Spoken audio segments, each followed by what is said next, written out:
Welcome to the Real News Network. I'm Paul Jay in Baltimore. Since 1996, more than 6 million people have been killed in civil war in the Congo. In February of this year, a groundbreaking agreement was signed called Peace, Security, and Cooperation Framework for the Democratic Republic of the Congo and the region.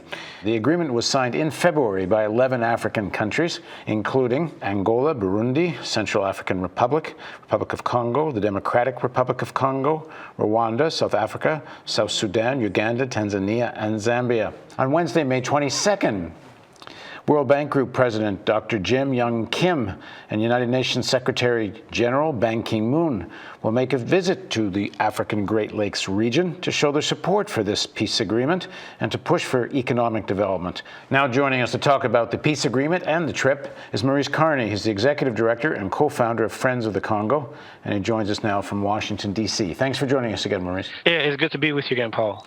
So first of all, why the trip now, and what do you make of the agreement? What I'd like to share with you, Paul, and for the viewing audience to understand that the peace agreement, the peace framework, and the subsequent trip to the region on the part of the UN had and the World Bank had is really an alternative to what can be done directly. That is to say, a major obstacle for the Western nations and Western institutions is that at the core of the instability in the Congo are Western allies, Rwanda and Uganda. So instead of the United States pursuing policies that will hold its allies accountable, they've developed alternatives that would wind up not actually getting to the core of the matter. Alternatives that would let Rwanda and Uganda off the hook.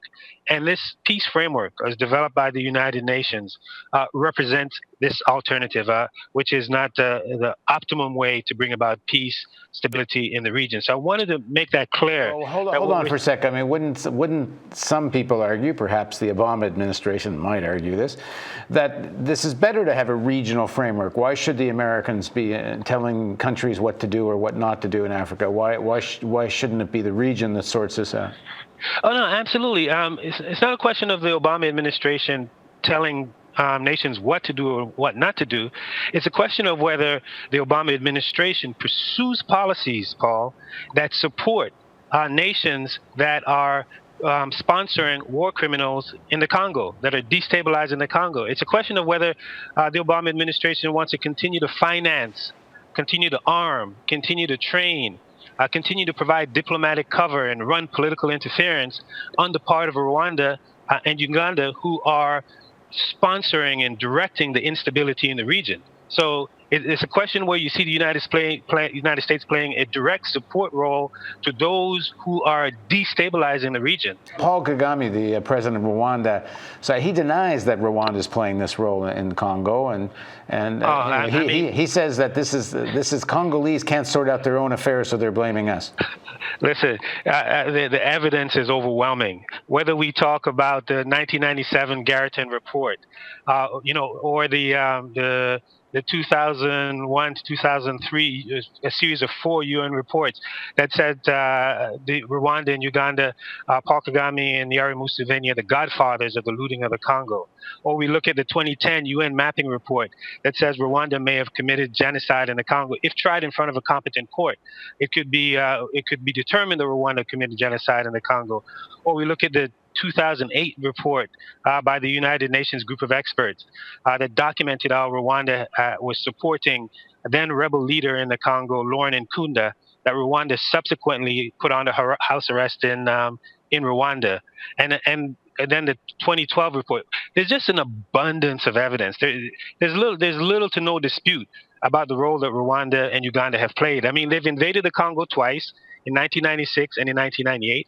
When they invaded Congo in 1998, the Southern African Development Community nations, led by Zimbabwe and Namibia and Angola, they fought Rwanda and Uganda inside of the Congo to kick them out of the Congo, in an attempt to kick them out of the Congo. So you had African nations that have confronted these U.S.-backed invasions militarily. So that's the history. So there's very little dispute about whether or not Rwanda is sponsoring militia in the Congo. So what's the substance of this framework agreement then? The two countries that seem key here is Rwanda and Uganda. What have they agreed to in this framework?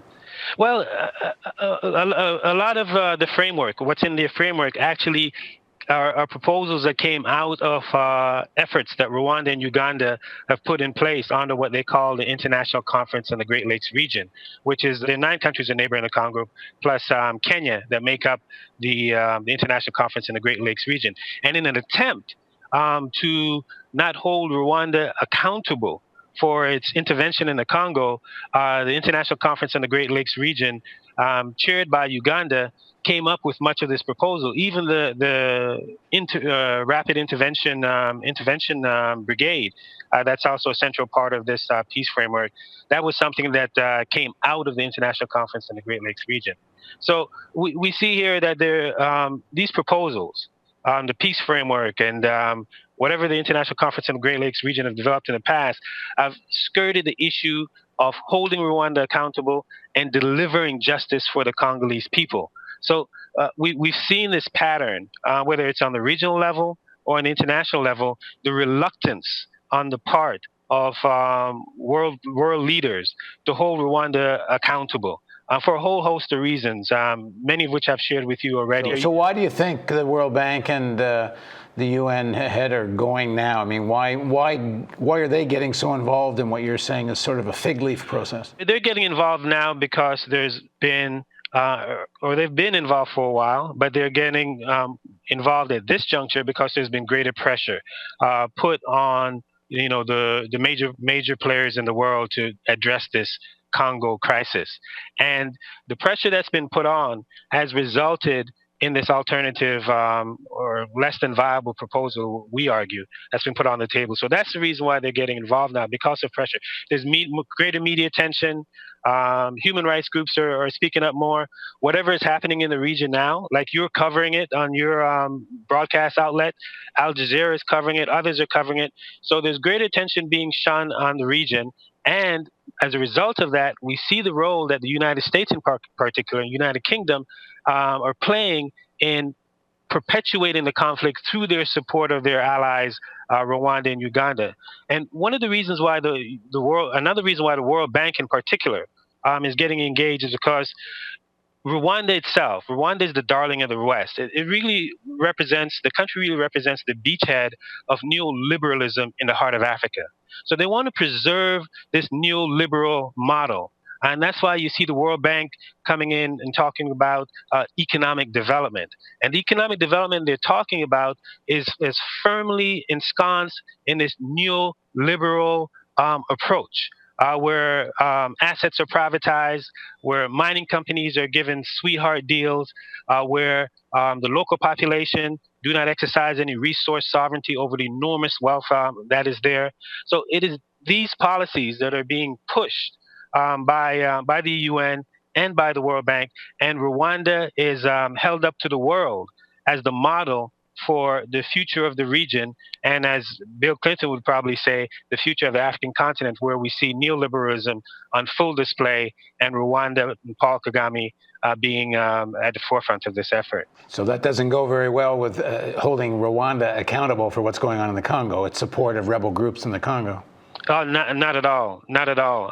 If there is no justice that's delivered to the Congolese people, we're not going to get stability. Even the peace framework, it's important to understand that it was developed from the outside. It's something that was developed. It was not the Congolese who developed this peace framework. It's the Congolese who are seeking peace. It's the Congolese who are seeking justice. I think we should add that when you say these things, you're not really including the Congolese government. You don't leave them off the hook, do you? Well, the Congolese government, as we've shared before in this program, doesn't have the legitimacy and the support of the people. They appropriated the 2011 elections with the backing of the international community. And as I've shared in the past, there are two fundamental challenges that the Congolese people face.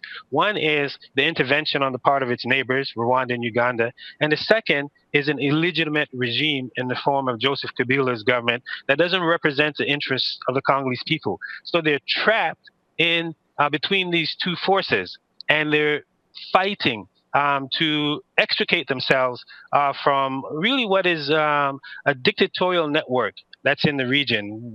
Ban Ki-moon and World Bank head is going there. They're going to visit Paul Kagame. They're going to visit Yoweri Museveni and Joseph Kabila. As long as these strong men and this dictatorial network is kept in place and backed up by the UN, backed up by the World Bank, backed up by the United States, we're going to see instability in the region.